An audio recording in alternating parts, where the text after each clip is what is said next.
Hi everyone, so one of my most popular videos is how to give yourself a Brazilian wax at home, which if you haven't seen I will link in the down bar, but that is quite an old video and it's about a year old I think, and I still get tons and tons of comments and questions on it all the time. So I thought I would do a kind of updated chit chat video on the subject, just talking to you about some changes and answering some of your most frequently asked questions. Now, am I still doing it myself? I do still give myself a Brazilian bikini wax at home. I prefer doing it myself and I just find it a lot easier. I'm not using the same products, which I will touch on in a minute, but I'm just going to get started by reading out some of your questions and answering them for you. So the first question is, how long do you stay smooth for?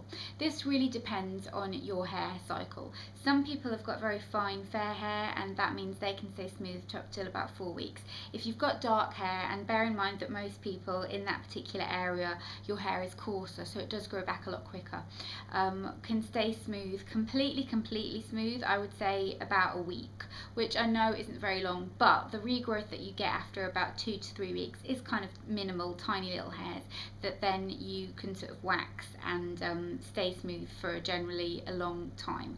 But completely smooth, for me personally, it's probably about a week and a half or 2 weeks.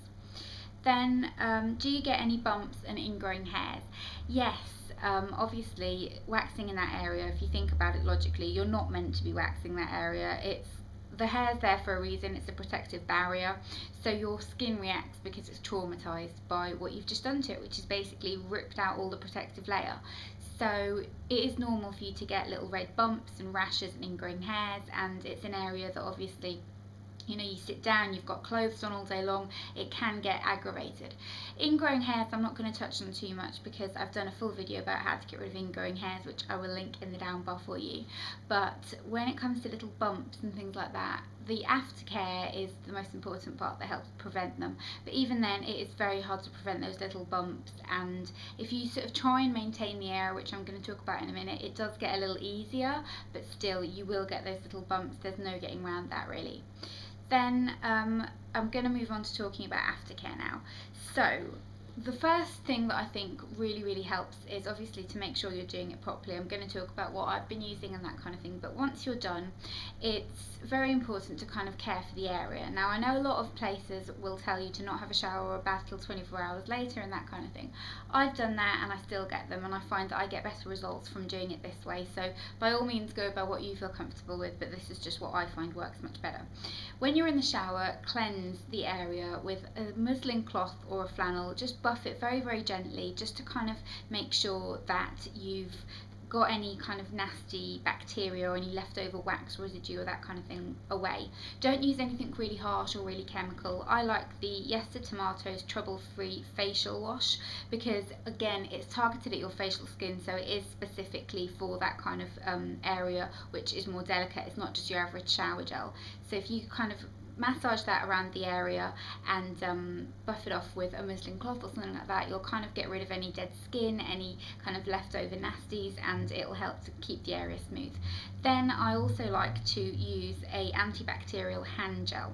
Now this might sound somewhat controversial, but I like to just apply a little bit of this onto the area after it's kind of freshly cleansed. Obviously don't put it into the inner part and the underneath part because you will seriously hurt yourself, but kind of onto the outer part.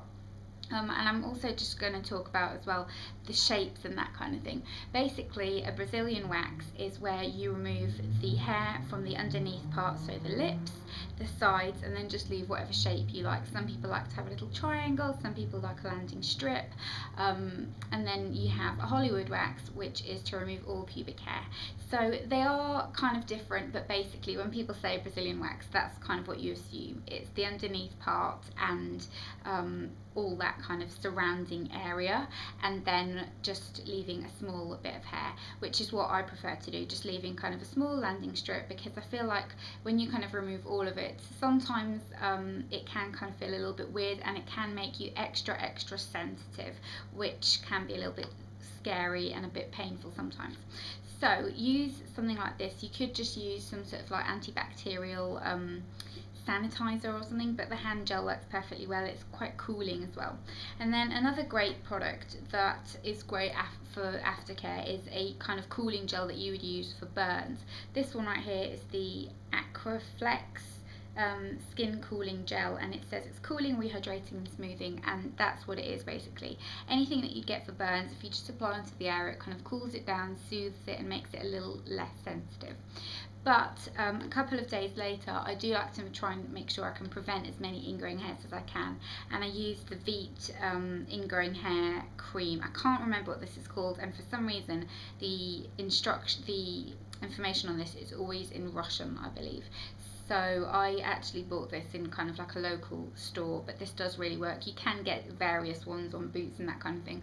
I'll try and link in the down bar some different solutions for this kind of product, but generally something for ingrowing hairs is always going to be great, just to kind of try and prevent them.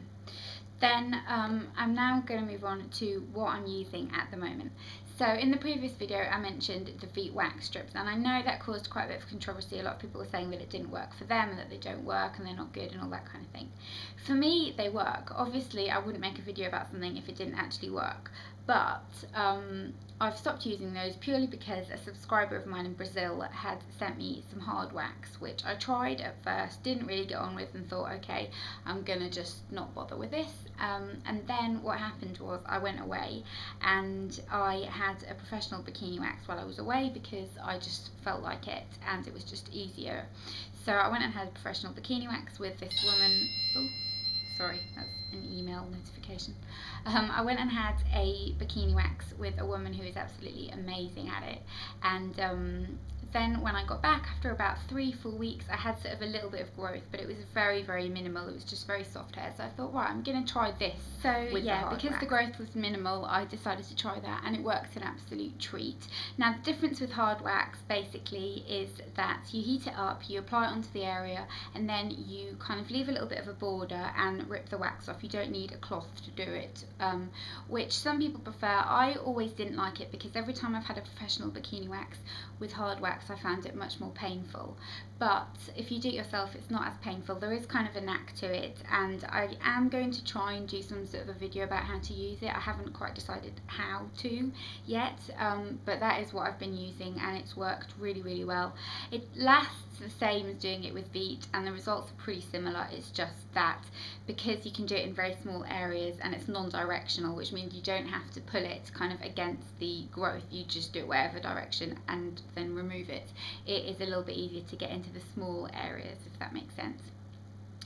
So then we have, how long is the area sensitive for? Now this is something that's very important to know in my opinion, because as I said at the beginning, you're not really meant to remove all your pubic hair. It's there for a reason, and the reason is to protect the area. But obviously it's kind of a fashion thing, and for whatever reasons we do it, for sexual reasons, aesthetic reasons, whatever, you are still removing the hair, and it does cause the area to be very, very sensitive. Now obviously the degree of sensitivity will vary from person to person. I find that for the most part it does make you a little bit more sensitive, and I'm going to touch on something that I'm not sure a lot of people are aware of, are that sexually it does make you more sensitive, not in a good way necessarily, because it kind of creates more of, you can feel everything more intensely. So in some ways it's good, but then in other ways it isn't. It kind of just makes the whole area sensitive, and for about 3 days afterwards the area will kind of feel a little bit sore if you touch it. So bear that in mind, that, you know, obviously it is quite traumatic for the skin, and as traumatic as it is for you as well. Then I want to talk about doing a demonstration. I've had quite a few requests from people to do a demonstration. Now, to be honest, most of the requests I've had were obviously from pervy men who just wanted to kind of get a glimpse of that. But I'm not going to do a full demonstration of how to wax your bikini area because I just don't think it's appropriate, and I obviously am not going to put myself out there in that kind of way. I think it's ridiculous that people even expect you to do that. But there are plenty of other videos on YouTube that do offer that kind of thing. So if that is what you're looking for and you want a visual demonstration, then Google Brazilian bikini wax, and there's loads of demonstrations on YouTube for you to go and have a look at if that is what you're looking for. that's not what I'm going to do. I like to kind of give all the information and cover the topics, but with that type of thing, a demonstration I think would just be the wrong fit for this channel and a little bit distasteful in my opinion. So yeah, that's that for demonstration, and obviously, as I said, I am going to try and do a video about hard wax and what to do, but I haven't quite decided how I'm going to do it yet. So then we have how do you maintain a neat landing strip? I explained earlier what a landing strip means, but how you maintain kind of like a neat line in between waxes is the key is to never let it grow too long. So after about 3 weeks, then you can wax again, and once the hair is quite short, obviously the shorter the hair is but the wax can still grab it, the less painful it's going to be as well. But just try and make sure that you have kind of made sure that the hair's not too long, but also made sure that you kind of maintain the middle part. You know, you can trim it a little bit, you can just kind of use some scissors and just trim it kind of thing, but generally I find that you don't need to do that. The length of time in which you need to kind of wax in between isn't going to do that. And how to get a neat landing strip, as in a straight line while you're doing it, that's another quite common question as well. And I just say use a mirror. It's very, very important to use the mirror while you're doing it, and then you can kind of look straight ahead and see if there's anything that needs neatening up. And I also believe in using tweezers every now and then to just neaten the shape up a little bit. I know that the kind of whole I think it's called the veggie facial, or I can't remember exactly what it's called, where you basically give the whole area a facial is very popular now. And I don't think it's a bad thing necessarily, because it is an area that from waxing it does cause a lot of problems and ingrowing hairs and that kind of thing, and you do need to give it a little bit of TLC if you want to go down this road, if you want to kind of maintain the whole area in a more not intense, but in a more hardcore way, so as in Brazilian waxing and that kind of thing, rather than just trimming and kind of doing the sides. Then you will have to bear in mind that kind of the aftercare that comes with it can be quite not time consuming, but can be quite complicated for you to do, but it's something that will be worth it. Then another question is first timer tips. I get this a lot from people saying, oh, I really liked the video and I'm going to try and do it. I would definitely 100% suggest that if you are a first timer, don't try and do it at home. For a first timer, go to a salon and get it done properly, because it's just so much easier to then do it yourself kind of when the hair is a little bit less, and you will find it much easier. Go to a salon first. I know they're very expensive. In some places they aren't, but here they're very expensive. They're about 40 to 50 pounds, which is a lot of money to have to do kind of every 3 weeks. So go there once, make the investment for the first time, and then you'll be able to kind of maintain it and keep it up at home once you've kind of got the hang of it and watch the previous video. So yeah, then I want to talk about going for a professional bikini wax, tips and what you need to expect. So obviously, first thing is, you're a first timer, you're going to a bikini wax. Make sure you do your research and make sure you know that the place is a reputable place. Try and get a recommendation from a friend. That's the thing that I find most important. Make sure that they're a qualified beautician. Don't just go to anyone. Make sure that they're clean, so that they don't, for example, dip the same stick in the wax, kind of double dip it and then apply it. That's really bad. It can cause bacteria to kind of spread on the area. And make sure that you feel comfortable with them as well. Sometimes I feel like when you go to someone and they're not very nice, it just ruins the experience. Different types of wax as well. I find that asking what they use is a really good thing as well, because the least painful method, in my opinion, is using hot wax and fabric strips. So not the paper strips, they use fabric strips, and it's over within seconds and it's very easy. So the woman that I used to go to, I don't go to her anymore because she's moved, but basically she'd apply it kind of on the outer area, then a fabric strip, a big long fabric strip would be placed, pulled on both sides, then all the middle part, again fabric strip pulled, and then we'll get you to kind of lift your legs up in the air, so kind of like that, but wider.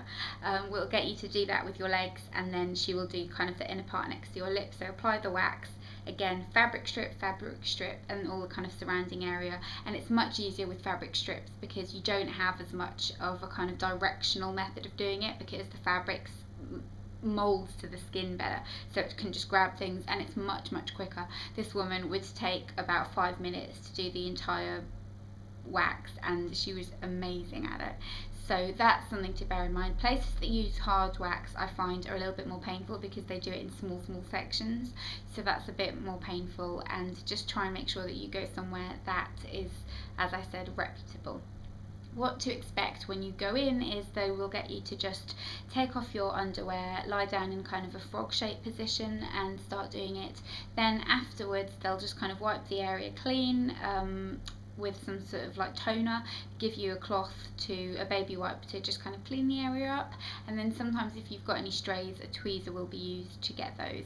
But that's generally what you'll expect. Obviously it is painful, it's very painful, and if you're a first timer, then definitely kind of bear that in mind. I know a lot of people say take some painkillers before, or numbing cream. I personally find that they don't really make any difference, they don't really work, but you could try that if you're really scared and if it's kind of mind over matter and you still want to try it.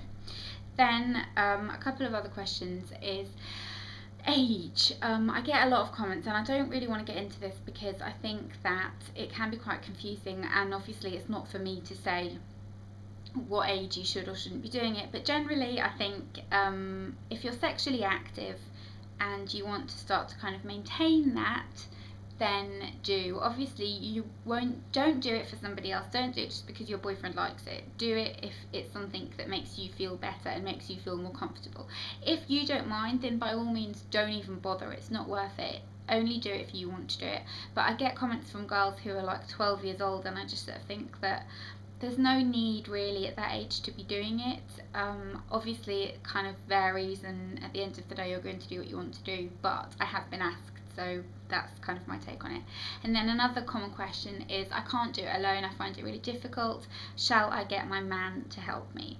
Again, this is very much a personal choice type of question.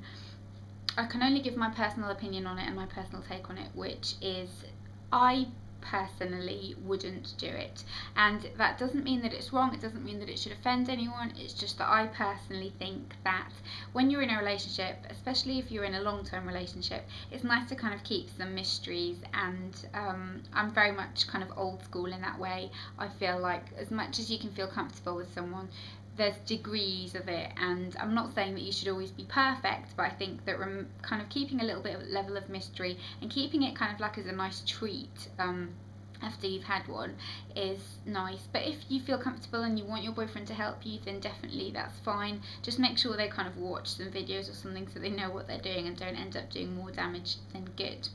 But that's it for the questions, I think. If you have any other questions, then definitely leave them down in the comments below, and if you want any other types of kind of hair removal methods and that kind of thing to be mentioned in videos, then let me know that as well. And if you like the video, give it a big thumbs up, and I will see you next time. Bye.